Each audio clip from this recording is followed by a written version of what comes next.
Facebook page. मैं आपको खुश आमदीद कहती हूँ और साथ ही साथ मैं उम्मीद रखती हूँ कि आप बिल्कुल ठीक होंगे। तो नाज़रीन, आज की इस वीडियो में मैं आपको बताऊंगी कि बड़ी बड़ी तलबियाँ की गई हैं और तहरीक इंसाफ जो है वो बड़ा मुआहिदा सामने ले आई है और कप्तान को डराने की तमाम कोशिशें नाकाम हो चुकी हैं। तो जो तलबियाँ हुई हैं वो एक्चुअली हैं जनरल बाजवा के हवाले से। जी हाँ, जनरल बाजवा के हवाले से ये तलबियाँ हैं और डिटेल जो है मैं आगे चलकर आपके साथ शेयर करूंगी। लेकिन उससे पहले अगर आपने मेरा चैनल सब्सक्राइब नहीं किया तो मेरा चैनल सब्सक्राइब करें और साथ ही साथ फेसबुक पेज को फॉलो कीजिएगा।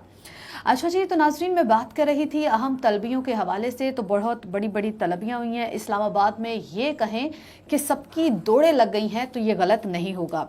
इसकी अब वजह क्या है? तो नाज़रीन, इसकी वजह है कि ऊपर से प्रेशर आया है। आप सोच रहे होंगे कि ऊपर से कहाँ से प्रेशर आया जिसकी वजह से दौड़ें लग गई हैं, तलब किया जा रहा है हम शख्सियात को। ऐसा क्या है, किसने प्रेशराइज़ किया है? तो नाज़रीन, वक्ती तौर पर मैं आपको बता दूं कि ये प्रेशर जो है ये आया है फ़ौज की तरफ से। जी हाँ, स्टैब्लिशमेंट की तरफ से ये प्रेशर आया है। ये उस वक्त प्रेशर आता है जब मामलात जो हैं वो हाथ से निकल जाते हैं। लेकिन वक्ती तौर पर तो इस प्रेशर को काउंटर कर लिया गया है। लेकिन वक्ती तौर पर तो इसको फ़ायदा हो जाएगा, लेकिन आगे जाकर फॉर लॉन्ग टाइम इसका कोई फ़ायदा नज़र नहीं आ रहा। उल्टा पाकिस्तान को इसका नुकसान उठाना पड़ेगा। ऐसा पहले भी जब हुआ है तो हमेशा नुकसान ही उठाना पड़ता है।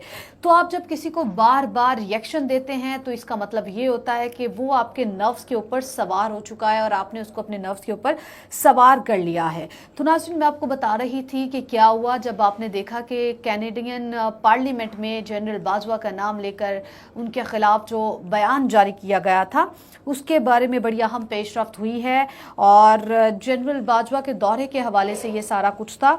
तो लेकिन आपको ये बताऊं कि जब पार्लियामेंट में, कैनेडियन पार्लियामेंट में ये मामला उठाया गया तो उसके बाद लोगों का रिएक्शन जो था वो सामने आना शुरू हो चुका था। अब लोग क्या कह रहे थे? लोग ये कह रहे थे कि इनके खिलाफ एक्शन होना चाहिए, पार्लियामेंट में इनके खिलाफ आवाज़ कब उठाएंगे, इस मौजूदा गवर्नमेंट को ये कह रहे थे कि कब आप एक्शन लेंगे। तो जिस दिन पार्लियामेंट में ये मामला उठाया गया, पार्लियामेंट में जब इसके बारे में बात हुई तो अगले ही रोज़ वज़ीर आज़म शहबाज शरीफ साहब ने हाई कमीशन वेंडी को इस्लामाबाद वज़ीर आज़म हाउस मुलाकात के लिए बुला लिया। तो तलब किया गया था। तो नाज़रीन, जब प्रेशर आता है तो बड़ी बड़ी तलबियाँ होती हैं, बड़ी बड़ी मुलाकातें होती हैं। लेकिन जब वेंडी को बुलाया गया तो मैं आपको थोड़ा सा ये बता दूं कि उस मुलाकात के अंदर, जो मुलाकात की थी, उस मुलाकात के अंदर शहबाज शरीफ साहब ने जनरल बाजवा के हवाले से कोई बात नहीं की थी, जो कि उनकी नेचर के ऊपर गिरा गुजरी और जनरल बाजवा को चीज़ अच्छी नहीं लगी। उन्होंने इस चीज़ को, इस मामले को महसूस किया कि हमारे जो मौजूदा गवर्नमेंट में हमारे जो मौजूदा वज़ीर आज़म है उन्होंने इस बात को क्यों नहीं उठाया।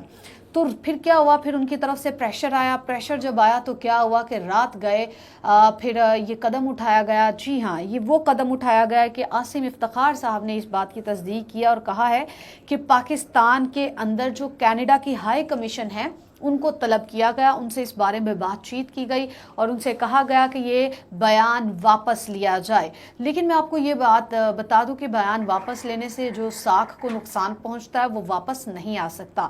सेम उसी तरह अगर ये बयान वापस ले भी लिया जाता है कैनेडियन पार्लियामेंट में और पार्लियामेंट के रुकन ने जो बयान दिया था उसको अगर वापस लिया भी जाता है तो इसके आफ्टर इफेक्ट्स अभी भी महसूस होंगे। तो हमारी पाक फौज के खिलाफ जो जिस तरह की बयानबाजी की जा रही है दूसरे ममालिक में, वो सिर्फ और सिर्फ काबिल मजम्मत नहीं है, उसके खिलाफ एक्शन होना चाहिए। क्या सिर्फ बयान वापस लेना मकसूद है या फिर उसके ऊपर कोई एक्शन भी लिया जाएगा? तो ये जो है ये बहुत बड़ा सवालिया निशान बन गया है। अब ये बड़ा फड्डा सामने आ रहा है जो बेसिकली जनरल बाजवा और हमारी मौजूदा गवर्नमेंट जो है ये अब नाकाबिले कबूल बनती जा रही है, क्योंकि जिस तरह से इनको इकदामात उठाने चाहिए इकदामात नहीं उठा रहे। अच्छा जी, जो बाकी बात करी थी कि तहरीक इंसाफ ने जो मुआहिदा है वो सामने ले आई है, तो उसका मैं ये बता रही हूँ आपको कि जो रूस के साथ मुआहिदा हुआ था तेल के मामले पर, वो एक्चुअली तहरीक इंसाफ ने, इमरान खान ने ये कहा था कि ये मुआहिदा हुआ है जब मैं रूस गया था, तो इसी वजह से मुझे अमेरिका ने निकालने की कोशिश की थी मुदाखलत करके। अब ये जो मुआहिदा है इसके ऊपर मैं आपको ये बता रही हूँ कि रूस की जानिब से, रशिया की जानिब से तो इसकी कल तरदीद हो गई है, लेकिन इमरान खान साहब और जो PTI की गवर्नमेंट है, इमरान खान की जो PTI की जो पार्टी है वो अब वो माहदा सामने ले आए हैं। और अब जो कप्तान को एक डराने, एक धमकाने की कोशिश की जा रही थी, प्रेशराइज करने की कोशिश की जा रही थी, वो एक्चुअली दम तोड़ती हुई दिखाई दे रही है, क्योंकि खान किसी के भी प्रेशर में नहीं आने वाला। तो एक तरफ जो कनाडा का मामला है, दूसरी तरफ रशिया का जो मामला है, इसकी तरफ अगर देखें तो हमारे मुल्क के अंदर ही दरार पैदा करने की कोशिश की जा रही है। मेरा अपना पर्सनल तज्जिया है, ये मेरी ज़ाती राय है। तो हमारे मुल्क को दो हिस्सों में तकसीम करने की कोशिश की जा रही है, और जब भी किसी ने जंग जीतनी होती है मुदाखलत करने के बाद, तो वो इसी तरह ही जीतते हैं कि आपस में दो धड़े बना देते हैं एक मुल्क के अंदर, और डिफरेंट थॉट्स को आपस में लड़ा देते हैं, जिसके बाद क्या होता है उनके लिए उस मुल्क के अंदर हमला करना बहुत ही ज़्यादा आसान हो जाता है। तो नाज़रीन, ये जो सारी सिचुएशन है मैंने आपके सामने पूरी इलाबोरेट करके रखी है। मैं उम्मीद करती हूँ आपको मेरी ये वीडियो पसंद आई होगी। आपकी इसके बारे में क्या राय है, अपनी राय से मुझे ज़रूर आगाह कीजिएगा, और अपना बहुत ज़्यादा ख्याल रखिएगा। मुझे आज के दिन से इजाज़त दीजिए। अल्लाह हाफ़िज़।